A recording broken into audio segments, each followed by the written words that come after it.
Wasteland TV, Channel 13.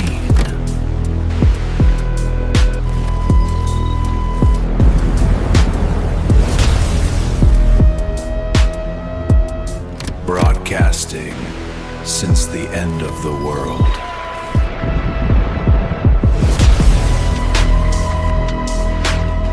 Episode 6. For the People After Us. Recovered from Continuity Office 9, the vault door remained open. No one had touched it since the expedition returned. Archivist Sen insisted the chamber be sealed, while every other recording from the office was catalogued. The younger Lumen didn't understand. It is only another tape. Sen looked towards the darkness beyond the red doorway. No, his voice was almost a whisper. It is the only tape left behind. For 6 days, they argued. Some believed it should be destroyed. Others believed it should never be played. The oldest historians reminded everyone why the Lumen existed in the first place. Our ancestors survived because they learned restraint. One archivist spoke aloud what everyone feared. What if listening changes us? No one answered. Because every strange recording recovered so far had done exactly that. The first tape contained a voice that had never been recorded. The motorway choir led them to skeletons that should not have existed.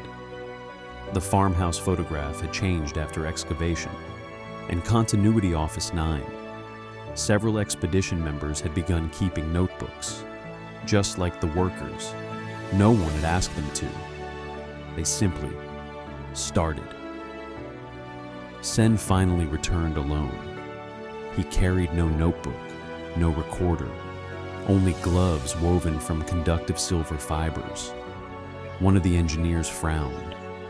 You think touching it matters? I don't know. Then why wear them? Sen answered without looking up. Because the people who left this tape thought something mattered. The cassette rested exactly where it had been found. Pristine, no dust, no decay. Unlike every other tape in the archive, as though time itself had avoided it. Its label read only, asterisk asterisk for the people after us. Asterisk asterisk, nothing else. No handwriting, no date, no author. Sen stared at it for a very long time, then lifted it. It felt warm. 3 days later, the listening chamber filled. Every senior archivist attended. The chamber lights were lowered. No one spoke. The recorder had been rebuilt from Elias Ward's original machine.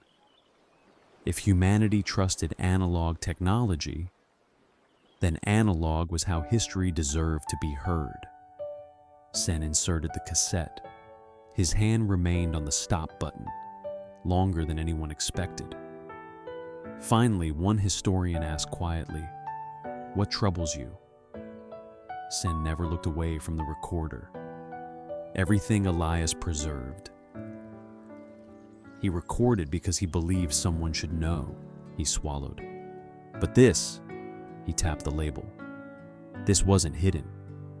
It was waiting. Silence. Then, click. Static. Not ordinary tape hiss. Gentle, almost comforting. Then a woman's voice. Calm, measured, professional. If you are hearing this, then we failed. A pause.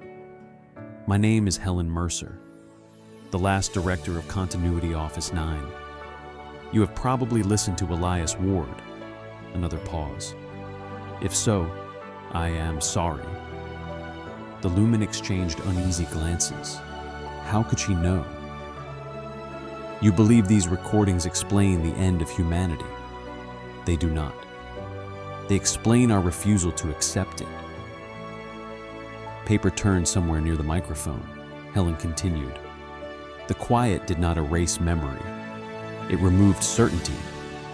We spent years believing facts could save civilization. We were wrong. Another pause. Facts survive. Meaning does not. The tape crackled. Someone else entered the room during the original recording. Footsteps. Helen greeted them softly. "Robert," a tired man's voice answered. "We verified it," Helen sighed. "I know. Every team agrees. We've checked 19 times." Another pause. "It isn't changing." Helen's breathing became heavier. "There is something beneath the Namazani field.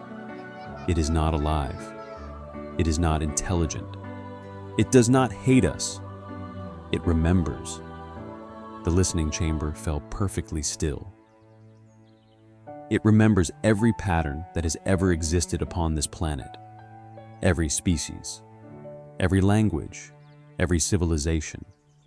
When humanity filled the world with endless copies of itself, constant signals, constant recordings, constant information, we crossed a threshold, a long silence. We did not awaken something. We overwhelmed it." The tape fluttered.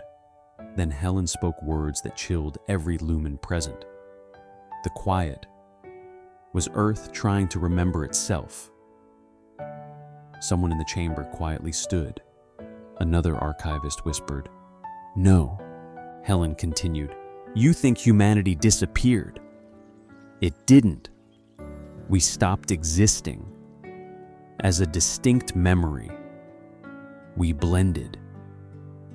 The recorder emitted low interference, voices, thousands, not frightening, simply present. Helen waited until they faded. "You've heard them before. The motorway, the voices, the impossible recordings, the photographs. They're not ghosts. They're memory." Sen slowly removed his hands from the table. They were trembling. Helen spoke again. "If you are the people after us, listen carefully." Another page turned. "We argued for months. Should we destroy the archive? Should we bury it forever? Should no one remember us?" A tired laugh. "In the end, Elias decided." The tape changed.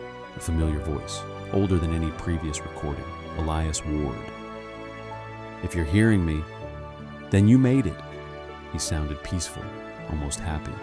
"I've seen enough now. I found Daniel. I know what happened."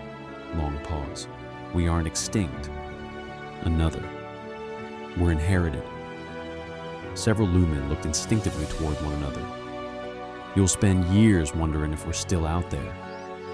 You'll search every ruin, every tape, every road. You don't have to. We're already part of you." The chamber lights flickered once, only once. Elias laughed softly. "You'll make our mistake if you worship our past. Don't preserve us. Understand us.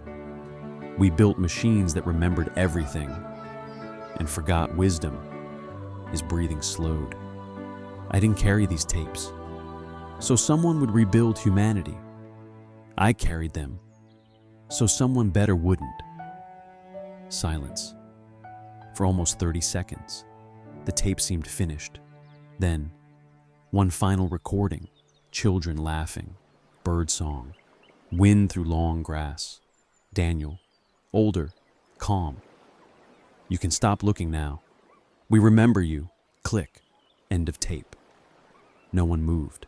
The recorder reels stopped turning, yet the chamber was not silent. Outside, through the high stone windows, birds had gathered on the ruins surrounding the archive. Hundreds of them. None flew away. They simply watched. One small bird tilted its head, opened its beak, and in a voice almost too quiet to hear, spoke flawless Old English. "We remember you." Sen never played the tape again. Instead, he sealed it inside a crystal archive beneath the Hall of Memory. When young scholars asked why the greatest discovery in history was never replayed, he would only answer, "Some knowledge is meant to change you once, twice, and you might stop being the person who first needed to hear it." Years later, when the Lumen founded the House of Listening, they carved Elias Ward's final words above its entrance, not as a warning, but as a promise. Don't preserve us. Understand us. And beneath those words, in smaller letters, they added another inscription, one that every child of the Lumen learned before they were old enough to read the tapes. Memory is a gift. Wisdom is the choice of what we do with it. For the first time since the Quiet began centuries earlier, the story of humanity was no longer about how it ended. It was about what those who came after chose to become. If you can hear this, the signal survived.